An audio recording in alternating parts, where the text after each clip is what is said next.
Welcome to the Struggle for Black Equality, a series of conversations that attempt to answer the question, why has it been such a struggle for Black Americans to gain basic civil rights, the right to eat in a restaurant, live in a neighborhood, go to a school, work a job, and be treated equally under the law? This conversation, Jim Crow, the Emergence of Systemic Inequality, looks at the ideology of Jim Crow discrimination embraced by the American public, intellectuals, the federal government, and organizations such as the United Daughters of Confederacy, and the system of Jim Crow, which included disfranchisement, segregations, violent intimidation, funding inequities, and accommodation by Black and white leaders. After the Civil War, Blacks had made significant gains towards racial equality. Three constitutional amendments and the Civil Rights Act of 1875 granted freedom, citizenship, equal protection under the law, voting rights, and equal treatment in public accommodation. That began to change when white Southerners regained control of their states after Reconstruction. The result was the era of Jim Crow. The name Jim Crow comes from the comedy of Thomas Dartmouth Rice. In the 1830s, Rice created a popular character in his minstrel show he called Jim Crow. Rice, a white man, covered his face with black makeup, accentuated his lips and hair, wore ragged clothing, and portrayed a black slave in the most stereotypical and disparaging way possible. Later, the laws that also disparaged black men and women became known as Jim Crow laws. White public opinion of the time lined up with the era's comedy. Whites believed they were naturally superior to Black Americans. Blacks were not only inferior to whites, but incapable of functioning in a free society, and therefore, whites of necessity must rule over blacks. The political cartoon pictured here demonstrates this attitude: aggressive and unruly black leaders, creating chaos in the South Carolina legislature, while whites look on in dismay. American scholars agreed with the prevailing public opinion by arguing that black inferiority was innate, or inborn and natural, and therefore impossible to change through education or environment. Since black inferiority was innate, racial mixing would result in the destruction of the superior white race. Therefore, maintaining the racial purity of the white race was essential.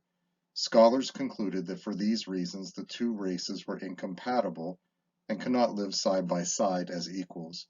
The widely accepted survival of the fittest ideology of social Darwinism, which emphasized that accumulated wealth was the best evidence of fitness, confirmed these views. Scholars concluded that government should allow local communities to deal with race issues as they saw fit, and that this would lead to the best outcome for both races. The federal government complied with and embraced the prevalent racial thinking of the era. Harvard Sitkoff wrote, "Congress permitted the white South to reduce blacks to a state of peonage, to disregard their civil rights, and to disenfranchise them by force, intimidation, and statute. So did the Supreme Court. In the end, the 14th and 15th Amendments were effectively nullified, and the Southern way became the American way." Private organizations such as the United Daughters of the Confederacy, founded in 1894, also advanced white supremacist thinking. The UDC worked with great success to make the Southern lost cause narrative and white supremacy the new American narrative. The UDC cared for the needs of Confederate veterans, promoted textbooks that advanced the lost cause narrative, and funded the building of most of the more than 800 Confederate monuments. Disfranchisement was the natural result of white racial ideology. The Mississippi Plan of 1890 used poll taxes, good character tests, white primaries, and literacy tests to deny blacks the right to vote without directly violating the 15th Amendment. The laws applied to all races, but were administered by whites who found ways to allow other whites to vote, such as the understanding and grandfather clause associated with literacy tests. Illiterates who understood what they could not read, or whose grandfather had voted, could vote. The plan was incredibly effective, eliminating more than 90% of black voters in Louisiana and Alabama.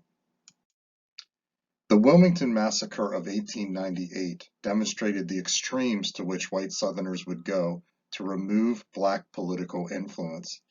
Blacks have participated in city politics since Reconstruction, but in 1898, when blacks were again elected to city government, a white mob descended on the city, forced the newly elected black officials to resign, and then began to burn black businesses and homes and kill black citizens. The civil rights cases of 1883 provided the legal framework of segregation, the separation of the races by law. The Civil Rights Act of 1875 guaranteed black citizens equal access to public accommodations and public transportation, and the right to serve on juries.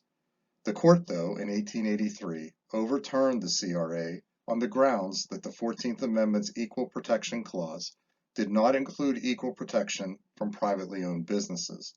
This opened the door for legal segregation. Southerners then began to outlaw everything interracial.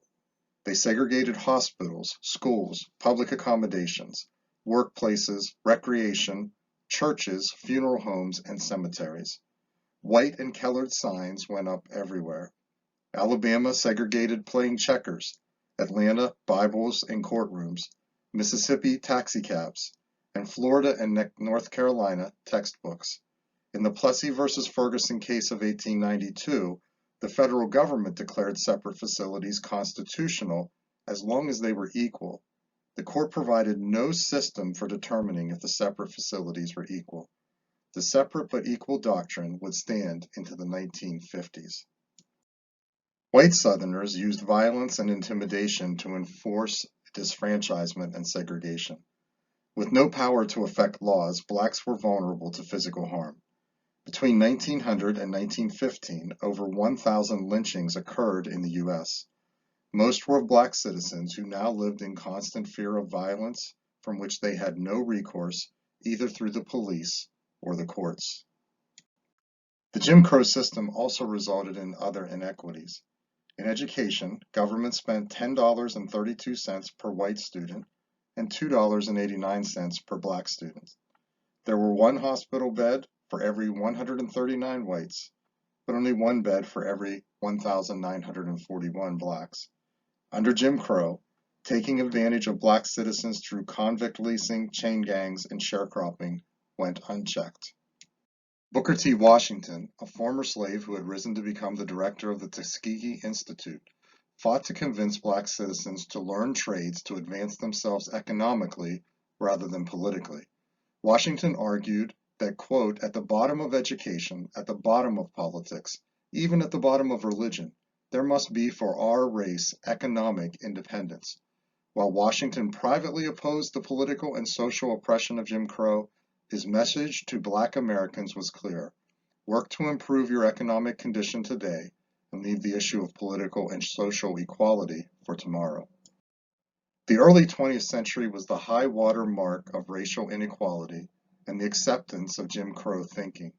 In 1915, President Woodrow Wilson segregated federal offices and hosted a screening of the intensely racist film Birth of a Nation in the White House. The film promoted every racial stereotype of the Jim Crow era, but new black leaders were emerging, and a new response to Jim Crow was on the horizon. The black response to Jim Crow is the subject of our next conversation. Some takeaways.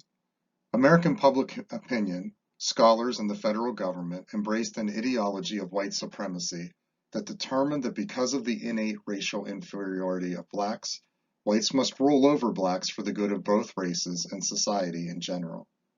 With government support, Jim Crow laws systematically denied black citizens the right to vote and created two separate societies divided by race and enforced by law. Both black and white leaders accommodated the Jim Crow system. Some things to think about. What does the popularity of blackface minstrel shows tell us about white society of this era? What are the strengths and weaknesses of the white supremacist argument that the races were incompatible? What are the strengths and weaknesses of Booker T. Washington's position on black advancement through economic independence rather than social or political equality? Some resource from today's conversation. Booker T. Washington's speech, The Atlanta Compromise of 1895, is essential. Also, Booker T. Washington's autobiography, Up from Slavery of 1901, is outstanding. And the film Birth of a Nation of 1915 is also informational on racist ideas of the period.